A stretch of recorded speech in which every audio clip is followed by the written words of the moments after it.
More turmoil on a college campus. A display to honor our men and women in law enforcement vandalized at Dartmouth College. The display torn apart and replaced with Black Lives Matter signs. Now, it all began when Dartmouth College Republicans put up the school-approved display during National Police Week, but just hours after it went up, Black Lives Matter activists took matters into their own hands. President of the Dartmouth College Republicans, Michelle Knesbach, goes on the record. Nice to see you. Hi, nice to be on. Thank you for having me. So on Friday, you had this display up honoring the police. Is that correct? Yes. And what happened? So the night before, Thursday evening at around 11 p.m., we put up our display with some statistics about police officers who have been victims of violence before. We had statistics about September 11th. Every 61 hours, a police officer is murdered in the United States on general. And the next morning, we got up and we saw that our display was torn apart and replaced with Black Lives Matter posters.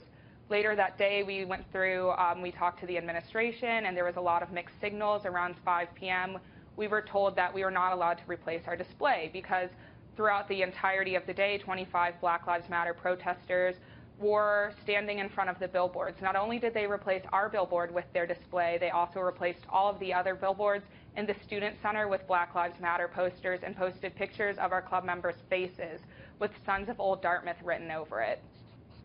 How did the university respond at that point?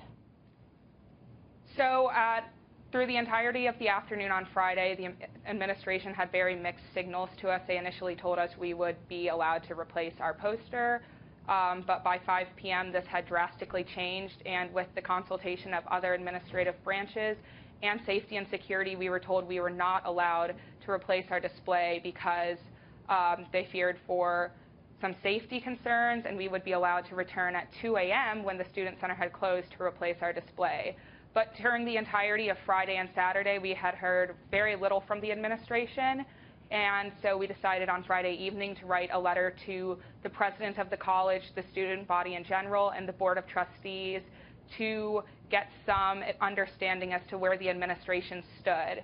Then finally on Sunday, 48 hours later after our attack, after the display had been destroyed, we got a letter from the administration condemning what occurred.